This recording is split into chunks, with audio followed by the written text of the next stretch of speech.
Vrijdag, den 29. September. Arden Dueck, Quellenkolonie. Vandaag willen we naar een schritt kijken, waar we een betere coördination tussen onze zijn en onze hart brengen kunnen. Dat meint, waar die beter harmonieren en beter top schaffen kunnen. De schritt is deze. Een oprechter, voorzichtiger blik diep in ons hart te maken. Ons hart onderzoeken zoals David dat in Psalm 139, vers 23 en 24 beet. Erforsche mich, Gott, und erfahre mein Herz. Prüfe mich und erfahre, wie ich's meine, und sehe, ob ich auf bösem Wege bin, und leite mich auf ewigem Wege. Diese Selbstprüfung oprechtig durchzuführen, wird uns helfen, eine bessere Koordination von unserem Sein und von unserem Hort zu haben, in Ordnung zu bringen und in Ordnung zu holen. Wenn wir uns das tun, dann kann Gott unsere Feit so machen als die Hirschfeit, von der wir in Habakkuk lesen. Aber wir müssen in der Selbstprüfung auch gebalanciert bleiben. Wir können zu streng mit uns selbst worden und meinen, dass wir immer mit schlimme Sachen in uns finden. An der anderen Seite können wir auch zu leichtfertig worden und uns selbst alles übersehen. Wenn wir irgendeine Sache in uns finden, die wir bei anderen Menschen al vielmal als falsch angesehen haben, sind wir mit uns geneigt, uns zu entschuldigen, wenn wir die bei uns selbst auch finden. Aber die Tatsache, dass ich das sehe, wer das Ding nu getan hat, das macht die Sache nicht recht. Wir müssen uns Leben immer mit der Bibel prüfen, nicht mit unserem eigenen Verhalten. Das ist so wichtig, dass wir nur die Meinung von anderen erfahrenen und beständigen Christen horchen.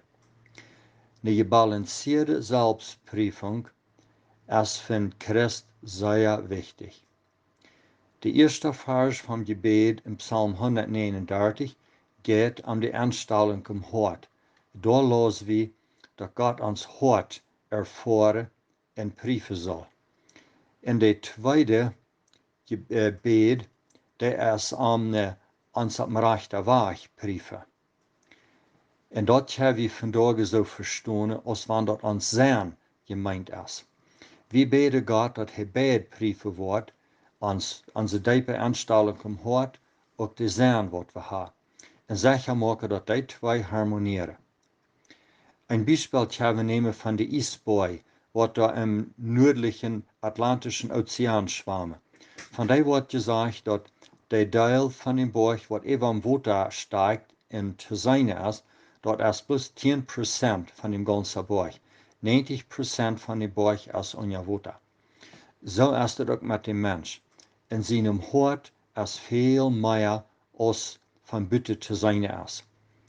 Und was der Psalmist hier betont, für was er hier bet, ist, dass Gott dort, wo im Hort verstärkt ist, prüfen macht.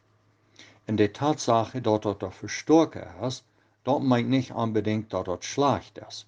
Das meint bloß einfach all die Information in der Wissenschaft, all die Knowledge, was wir im Hort haben, was da reitlich, dass wir die irgendeine Zeit können über den holen und mit der schaffen. Das ist, was wir meinen mit uns Hort verstärken. Das Gebet um eine Prüfung ist, ob diese Wissenschaft, was wir haben, rein ist, oder aus der irgendeine falsche Vernehmen, irgendeine verstockene Sinnbahn ist.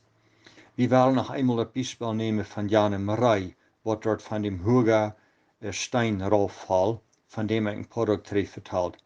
Dort er stürzt, wenn seine Hängerfeit nicht da abgekommen wäre, wo die Verfeit wäre. Wenn wir in unserem Hort Unverzeihlichkeiten, unkeusche Gedanken, das meint impure thoughts, Rache Gedanken, Geiz oder Rebellion oder irgendeine andere sinnliche Einstellung Raum geben in der Pflege, dann wollen wir auf einmal hastig, plötzlich in eine gefährliche Lage kommen, wo wir schwer versucht worden, und dann stehen wir in Gefahr zu fallen, zu stürzen, Kriegsjanerei, wenn uns Hort erst dann nicht da, wo uns Sein gewast ist.